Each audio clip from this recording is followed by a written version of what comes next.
Et puis entre Noël et le jour de l'an, on peut encore parler de saumon fumé. D'abord parce que les Français sont les premiers consommateurs en Europe. Ensuite parce qu'il est parfois fumé, ce saumon, en France, et de manière traditionnelle, comme dans ce reportage à Boulogne-sur-Mer de Guillaume Desplanques et Tanguy Joire. Dans cette entreprise familiale de 30 salariés, c'est l'effervescence. Les petites mains s'affairent pour livrer à temps les commandes de saumon fumé. Le mois de décembre correspond à 25% du chiffre d'affaires annuel. Ici, le saumon est encore fumé de façon traditionnelle.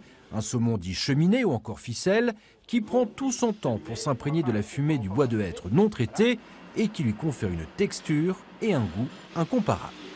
C'est un saumon qui va rester entre 15 et 20 heures au contact de la fumée, qui va lui permettre de prendre cette jolie teinte et surtout de s'allonger et perdre toutes ses graisses.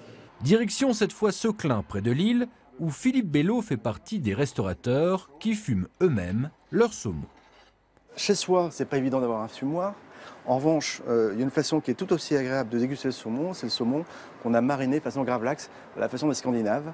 Le saumon dit gravlax est effectivement plus facile à préparer pour les fêtes, pour tous ceux et celles qui aiment cuisiner. Du sel, du sucre, de l'aneth sont mélangés puis posés sur les filets de saumon cru. C'est parfumé par l'aneth et le côté sel-sucre donne une fermeté à la chair qu'on n'a pas autrement.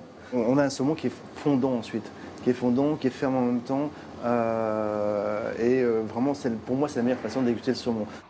Après plusieurs heures passées au réfrigérateur, puis nettoyé, il est prêt à être dégusté en famille. Accompagné d'une crème fouettée à l'aneth, légèrement citronnée, cette recette d'Europe du Nord aiguise les papilles. Le saumon apporte en bouche à la fois du fondant et de la fraîcheur, de quoi épater vos convives.